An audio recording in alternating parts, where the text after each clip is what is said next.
नमस्कार, आप देख रहे हैं सी न्यूज भारत और मैं हूं आपके साथ ज्योति अरोड़ा। वक्त हो गया है न्यूज बुलेटिन का, जिसमें हम जानेंगे कि कहां मकान खाली करवाने को लेकर हुई मारपीट, कहां वैक्सीन लगवाने के बाद व्यक्ति की बिगड़ी तबीयत और कहां पुलिस ने छापेमारी कर 8 ट्रैक्टर और 3 ट्रक लाल बालू किया सीज।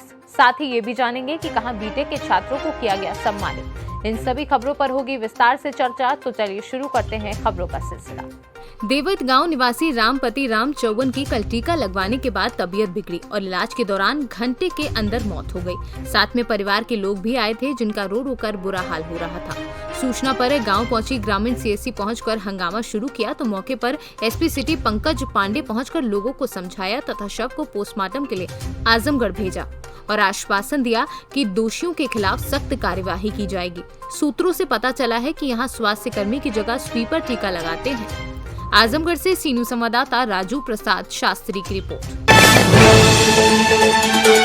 बलिया में जिलाधिकारी और पुलिस अधीक्षक के निर्देश पर खनन निरीक्षक जितेश कुमार की टीम ने 2 थाना क्षेत्रों पर छापेमारी कर 8 ट्रैक्टर और 3 ट्रक लाल बालू सहित सीज करने की थाना प्रभारी हल्दी आरएस नागर और सहतवार प्रभारी वीरेंद्र यादव द्वारा अचानक कार्यवाही को लेकर खनन माफियाओं में हड़कंप मच गया है और कुछ देर अफरा तफरी का माहौल उत्पन्न हो गया। इस संबंध में खनन निरीक्षक और थाना प्रभारी हल्दी ने बताया कि लाल बाबू के अवैध परिवहन के तहत हल्दी थाना क्षेत्र अंतर्गत विभागीय छापेमारी के दौरान भरसौता पेट्रोल पंप के पास से श्रीनगर से 8 ट्रैक्टरों में लोडेड अवैध लाल बालू को मौका पाकर कब्जे में लेकर थाना चले आए। वहीं बिहार प्रांत में उत्तर प्रदेश की सीमा में लाल बालू से लोड 3 ट्रकों को प्रवेश करते समय सीज की कार्यवाही की गई है।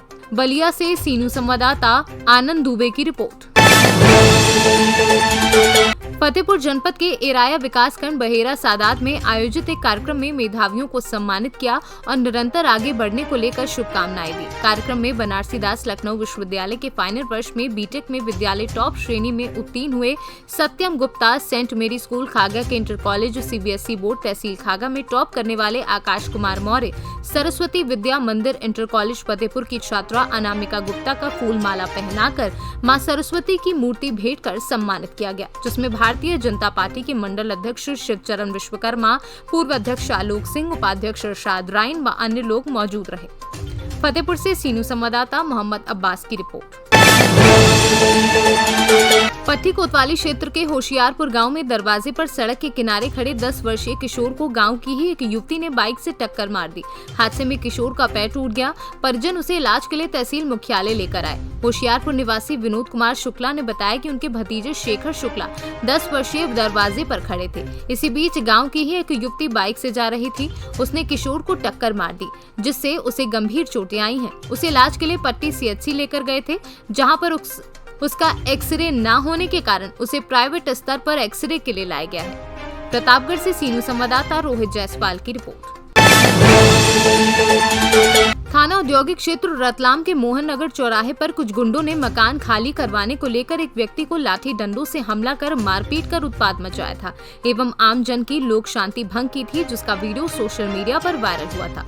उक्त घटना की रिपोर्ट पर थाना पर अपराध पंजीबद्ध कर विवेचना में लिया गया था। विवेचना के दौरान पाया गया कि उक्त घटना करने वाले बदमाश आदतन अपराधी हैं, जो ग्रुप बनाकर आए दिन घटनाएं करते हैं तथा इन बदमाशों का थाना औद्योगिक क्षेत्र रतलाम एवं रतलाम जिले के अन्य थानों में प्रतिबंधात्मक कार्यवाही सहित कई गंभीर धाराओं में अपराध पंजीबद्ध है। फिर भी इन बदमाशों द्वारा आए दिन आम जनता की लोक शांति भंग कर भय का माहौल पैदा करते हैं। इनके डर, भय, आतंक के कारण कोई भी आमजन फरियादी इनकी रिपोर्ट गवाही देने में डरते हैं। इनकी बढ़ती हुई आपराधिक प्रवृत्ति पर अंकुश लगाने के लिए पुलिस अधीक्षक रतलाम के प्रतिवेदन पर कलेक्टर एवं जिला दंडाधिकारी रतलाम द्वारा आरोपियों को राष्ट्रीय सुरक्षा अधिनियम 1980 की धारा 3 के प्रावधान की शक्तियों का प्रयोग करते हुए केंद्रीय जेल उज्जैन निरुद्ध रखने के लिए आदेश जारी किए गए हैं। रतलाम से सी न्यूज संवाददाता हुसैन खान की रिपोर्ट।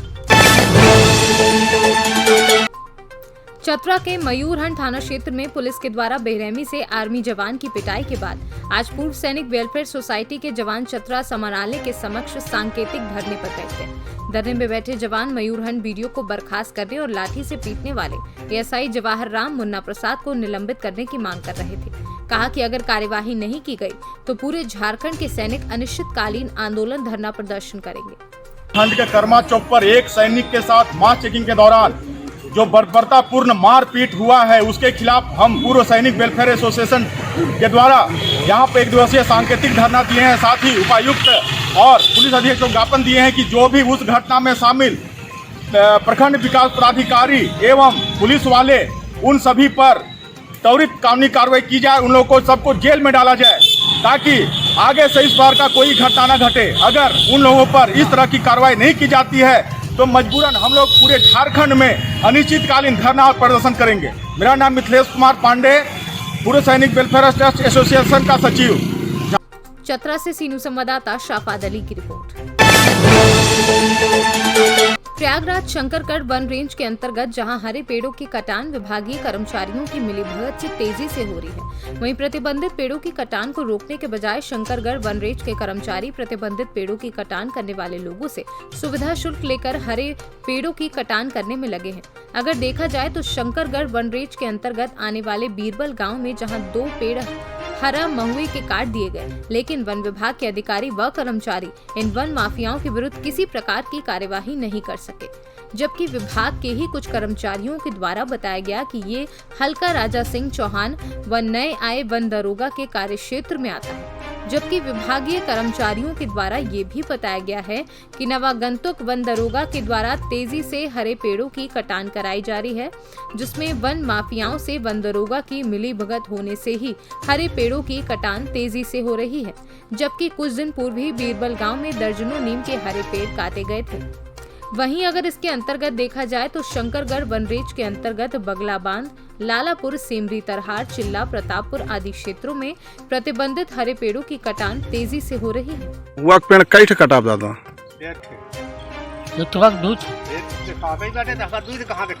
दो पेड़ बाटे। हाँ, तो ये कब कटा है ये? अब कटाई काल है। कौन सा गांव है ये? गिरवल है। और ये लकड़ी भी उठा ले गए हैं सब? हाँ, वो लकड़ी उठा ले गया। वो लकड़ी बा। क्या नाम है आपका? हाँ, क्या नाम है आपका? हमारा नाम लालता प्रसाद। प्रयागराज से सीनू संवाददाता राकेश पटेल की रिपोर्ट। उत्तर प्रदेश में किसान आंदोलन को लेकर धार देने के लिए आज संभर में भारतीय किसान यूनियन असली की महापंचायत में देश के बड़े किसान नेता शामिल होंगे। कृषि कानूनों की वापसी में एमएसपी पर कानून बनाने सहित किसानों की तमाम समस्याओं पर मंथन के साथ ही उत्तर प्रदेश में किसान आंदोलन को तेजी देने की मंशा से किसान संगठनों ने आज 2 सितंबर को संभल में किसान महापंचायत का आयोजन रखा है। संभल में मुरादाबाद मार्ग पर बिजली घर सामने मैदान में होने वाले इस महापंचायत के आयोजक बाकियों असली हैं और इसे कामयाब बनाने की जिम्मेदारी संगठन के राष्ट्रीय अध्यक्ष श्री हरपाल सिंह ने संभाल रखी है। महापंचायत में संभल, अमरोहा, बिजनौर, मुरादाबाद, रामपुर के अलावा बदायूं व बरेली सहित कई जनपदों के किसान शामिल होंगे। संभल से सीनू संवाददाता अतीक अहमद की रिपोर्ट। शामली में देश भर में पत्रकारों के उत्पीड़न और बांदा में महिला पत्रकार पर द्वेषपूर्ण कार्यवाही के विरोध में कैराना के पत्रकारों ने भारी आक्रोश व्यक्त किया। उन्होंने तहसील मुख्यालय पर पहुंचकर राष्ट्रपति व राज्यपाल के नाम 6 सूत्री ज्ञापन पत्र एसडीएम को सौंपा। जी, मेहरबान अली पत्रकार, पिछले 30 वर्षों से कैराना क्षेत्र में पत्रकारिता करता हूँ। आज तहसील मुख्यालय पर आज हम लोग आए हुए थे। प्रदेश के जनपद बांदा में हमारी एक महिला पत्रकार शालिनी पटेल ने राष्ट्रगान के अपमान के विरोध में धरना दिया, तो उसके खिलाफ धारा 151 आईपीसी के अंतर्गत वहाँ के प्रशासन ने कार्रवाई की द्वेषपूर्वक, और जबकि जो लोग दोषी थे उनको बिल्कुल बचाने का प्रयास किया। तो उसी संदर्भ में आज हम लोगों ने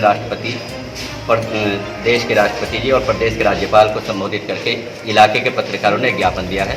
उसमें विभिन्न बिंदुओं पर हमने मांग की है कि देश भर के पत्रकारों का उत्पीड़न रोका जाए, और नंबर 2, देश में पत्रकारों को सुरक्षा मुहैया कराई जाए।